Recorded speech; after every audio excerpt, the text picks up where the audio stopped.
very small. They weigh about 2 ounces. They're about 4 inches long, wingspan 7 inches. And they didn't used to be a problem until humans moved into their territory, cut down the forests, took away the environment, and brought in livestock, cattle, horses, pigs, and they turned out to be a feast for the vampires.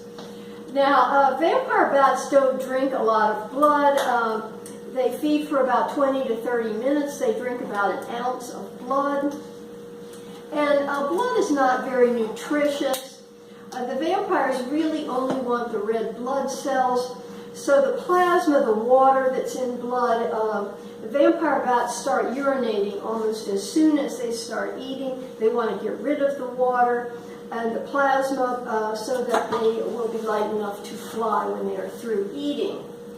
Now when they have these heat-seeking pits in their noses that helps them find prey, they will land on an animal, they will lick the skin to soften it, they will shave the hair, and then they will bite with their 2 very sharp incisors.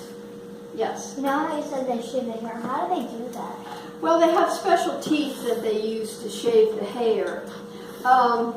They don't actually harm the livestock as far as taking a lot of blood. What happens is the wounds can get infected or get parasites or and sometimes stress the animals, but they don't actually take enough blood to cause harm to the animals. Vampires have an anticoagulant in their saliva so the blood does not clot. And let's see what else. They, of course, they have this very bad reputation, but they are actually one of the most altruistic animals. That means they are very unselfish. They live in colonies. They are very caring for their roost mates. And vampires that feed will sometimes come back and share blood with animals that were not able to find any prey. Let's see, they unfortunately, vampire bats do sometimes feed on humans. This became a problem when people got rid of their livestock and planted cash crops. And so the vampires had nothing to eat, and they would fly into people's homes at night and feed on humans.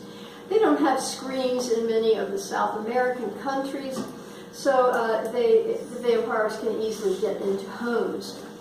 Unfortunately, this caused the people in these villages to kill all the bats, even the beneficial bats. I worked once with a veterinarian in Guatemala. He said in some villages the dead bats were up to your knees.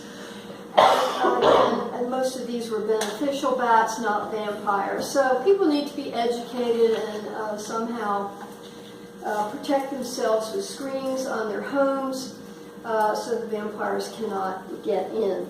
Now, in North America, we have no vampire bats. However, with global warming and the climate change, we believe the vampire bats will be moving north into the United States, particularly the southwestern states, but they're not here yet. They do sometimes carry rabies, but no more than most bats, and actually very few bats have rabies. So I have a picture of a vampire bat.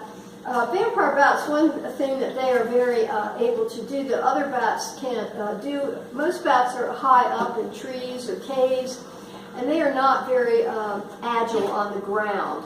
Vampire bats can run and jump and actually take off from the ground, which is unusual for bats. So if you want to look at that.